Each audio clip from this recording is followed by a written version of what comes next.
Welcome everybody and welcome to Wings Ek Udan. My name is Yashodhara Singh and I'll be taking with the topic history of Jammu and Kashmir. अगर हम history of Jammu and Kashmir की बात करें तो prominently हम लोग सिख और डोगरास के बारे में पढ़ते हैं, बट देन हमारे जो सिलेबस है उसमें टूरिज्म के ऊपर एक सेपरेट उन्होंने बोल रखा है कि टूरिज्म आपको सेपरेटली पढ़ना है। देयरफॉर अगर हम टूरिज्म की बात करें तो मुगल्स का कश्मीर में बहुत बड़ा योगदान रह चुका है, इसीलिए मुगल्स बन जाते एक इंपॉर्टेंट टॉपिक पढ़ने के लिए। तो आज हम मुगल से स्टार्ट करेंगे हिस्ट्री ऑफ कश्मीर की। मुगल्स की बात की जाए तो मुगल से पहले जो यहाँ पे रूल कर रहे थे वो थे आपके चक डायनेस्टी। अब चक्स थे कौन? Chaks were actually people from Gilgit and Hunza area. और चक डायनेस्टी का जो लास्ट नेटिव रूलर था it was Yakut Shah. So Yakut Shah was the last native ruler. And अगर क्वेश्चन आए who was the last Muslim independent ruler तो वो कौन था? यूसुफ शाह। फिर याकूत शाह को हरा के मुगल आर्मी ने कश्मीर में एंट्री पा ली और मुगल आर्मी की तरफ से रिप्रेजेंटेटिव कौन थे? It was Qasim Khan. तो कासिम खान ने मुगल आर्मी को लीड किया और फाइनली मुगल्स की एंट्री हो जाती है कश्मीर में। मुगल्स की बात की जाए, आप में से बहुत लोगों का हिस्ट्री बैकग्राउंड नहीं रहा होगा, तो जिनको पता नहीं है तो एक जो ऑर्डर है मुगल्स का वो कुछ इस तरीके का है। पहले आते हैं आपके बाबर, फिर हुमायूं, अकबर, जहांगीर, शाहजहां और फाइनली औरंगजेब। तो जब मुगल्स ने कश्मीर में एंट्री की उस टाइम पे कौन था Mughal ruler? It was Akbar. तो अकबर की आर्मी के अंडर कासिम खान ने कश्मीर में एंट्री कर ली। अकबर बाकी रूलर्स के कंपैरिजन में अकबर सिर्फ 3 ही बार कश्मीर में आया था और अकबर का जो थर्ड विजिट था वो सबसे ज्यादा इंपॉर्टेंट है। इंपॉर्टेंट क्यों है? क्योंकि जब वो थर्ड टाइम आया तो उसने यहाँ पे बल्तिस्तान और लद्दाख का एरिया भी अपने अंडर ऑक्यूपाई कर लिया, इसलिए थर्ड विजिट एक बड़ा इंपॉर्टेंट विजिट बन जाता है अकबर के टाइम का। इसके अलावा इसने इंपीरियल रोड, जिसको हम मुगल रोड भी कहते हैं, उसकी कंस्ट्रक्शन भी अकबर ने करवाई थी, जो लाहौर को कहां से कनेक्ट करती थी? आपके कश्मीर से कनेक्ट करती थी। सो लाहौर टू कश्मीर आपकी इंपीरियल रोड उस टाइम पे कनेक्टिविटी करती थी और साथ ही साथ इसने हरि पर्वत की भी कंस्ट्रक्शन करवाई थी। अब अकबर के अंडर होते थे नवरत्न्स। कौन होते थे? दे वर कॉल्ड नवरत्न्स। नवरत्न्स कौन थे? नव का मतलब है 9 और रतन का मतलब होता है ज्वेल्स। सो ये अकबर के 9 एक्स्ट्रॉर्डिनरी लोग होते थे जो अकबर को हर एक चीज में गाइडेंस प्रोवाइड करते थे, जिसमें से एक थे आपके राजा टोडरमल। और ये क्या प्रोवाइड करते थे? कौन सी guidance? He was the finance minister of Akbar. इसने यहाँ पे रेवेन्यू सेटलमेंट को इंट्रोड्यूस किया। रेवेन्यू सेटलमेंट को इंट्रोड्यूस करने का मतलब ये नहीं था कि कश्मीर में कुछ नई चीज इंट्रोड्यूस हुई थी। इट वाज जस्ट कि वो चाहता था कि एक यूनिफॉर्मिटी आ जाए हमारे जो भी एरियाज हैं, इसीलिए इसने यहाँ पे रेवेन्यू सेटलमेंट को इंट्रोड्यूस किया। और फिर 1605 में जब अकबर की डेथ होगी तो अकबर की डेथ के बाद कौन आएगा? Jahangir. Jahangir was the name of the king, लेकिन जब ये एक प्रिंस था तो इसका नाम क्या था? It was Salim. तो जहांगीर का नाम क्या था जब वो एक प्रिंस था? It was Salim. और जब उसने अपने आप को किंग घोषित किया तब उसने जहांगीर का टाइटल जो था अपने आप को दे दिया। अनलाइक अकबर ये सेवरल टाइम्स कश्मीर में आया था। क्यों? क्योंकि जहांगीर और उसकी जो बेगम थी, जो उसकी क्वीन थी, का नाम क्या था क्वीन का? नूरजहां।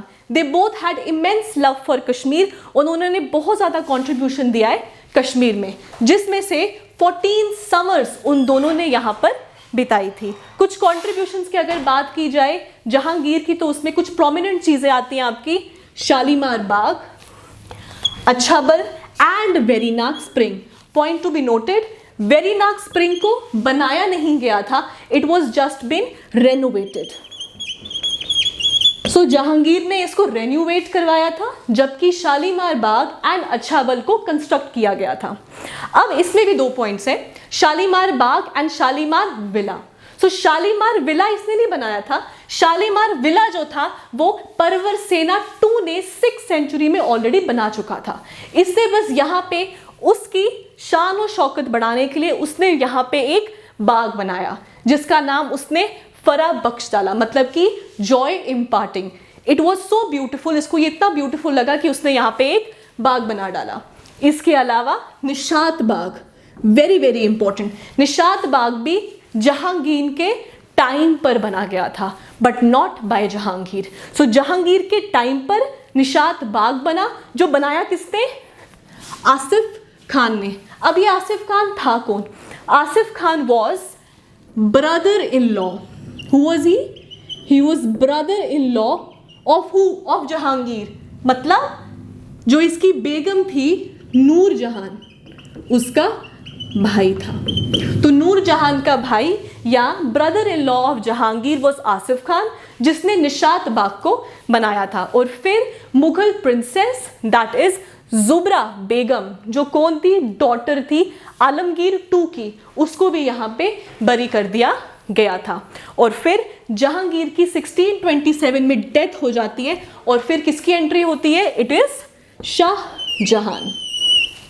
जस्ट लाइक जहांगीर, शाहजहां ने भी अपने आप को शाहजहां का टाइटल तब दिया था जब उसने किंगशिप को अटेन कर लिया था, बट उससे पहले जहांगीर का नाम क्या था? It was Prince Khurram.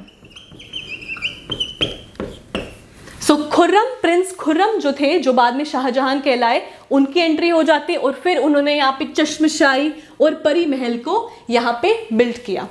अब परी महल वॉज एक्चुअली अ गिफ्ट। परी महल एक गिफ्ट था जो शाहजहां ने गिफ्ट किया था। किसको गिफ्ट किया था? दारा शिकोह को। और दारा शिकोह कौन था? Dara Shikoh was the elder most son of who? Shah Jahan. So he was the elder most son of Shah Jahan. और फिर उसने परी महल उसको बनाकर गिफ्ट किया था। गिफ्ट करने का रीजन 2 थे। परी महल वॉज एक्चुअली अ लाइब्रेरी, एक लाइब्रेरी और एक रेजिडेंशियल एरिया था दारा शिकोह का, जो शाहजहां ने उसको गिफ्ट किया था। And then of course later on 1658 में शाहजहां की डेथ हो जाती है, और उससे पहले 1651 में शाहजहां जो थे उनका लास्ट विजिट होता है कश्मीर में। और फिर आते हैं आपकी last, that is your Aurangzeb. Aurangzeb जिनको आलमगीर या फिर जिंदा पीर के नाम से भी जाना जाता है।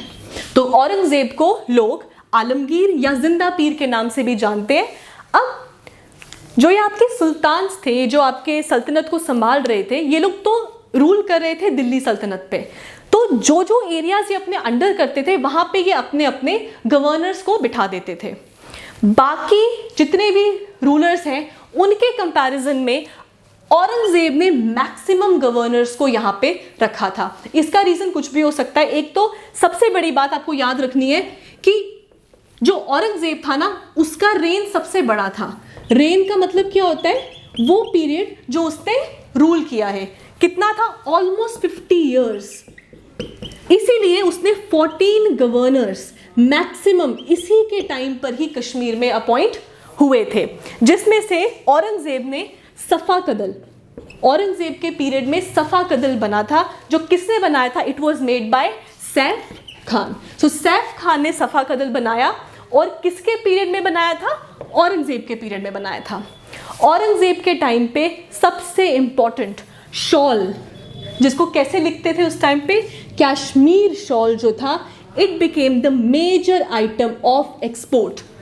पॉइंट टू बी नोटेड, इसमें 2 क्वेश्चंस आते हैं। किसके पीरियड ऑफ टाइम पे शॉल एक्सपोर्ट आइटम बना? औरंगजेब। लेकिन who is the founder of Kashmiri shawl? कौन था? It was not Aurangzeb, it was Zain ul Abidin. ये आपको याद रखना है कि कश्मीरी शॉल का फाउंडर कौन था? इट वॉज ज़ैन उल अबिदिन, जिसको अकबर ऑफ कश्मीर भी कहा जाता था, और साथ में Bud Shah, he was also called as Bud Shah. So Zain ul Abidin was called as Bud Shah, and of course Aurangzeb के टाइम पे शॉल जो था वो मेजर एक्सपोर्ट आइटम भी बन गया था। और फिर 1707 में जब औरंगजेब की डेथ हो जाती है तो कोई भी एक प्रोमिनेंट रूलर जो था सल्तनत को संभालने के लिए नहीं रहता। जब कोई भी एक प्रोमिनेंट रूलर नहीं रहेगा तो वो एक जगह छोड़ देगा बाकी लोगों को इन्वेड करने के लिए, और वैसा ही हुआ। 1748 में अफगान्स ने इन्वेड करना शुरू कर दिया, और जब हम अफगान्स की बात करते हैं तो उसमें सबसे पहला नाम किसका याद आता है? अहमद शाह अब्दाली का। सो Ahmad Shah Abdali invaded India under who?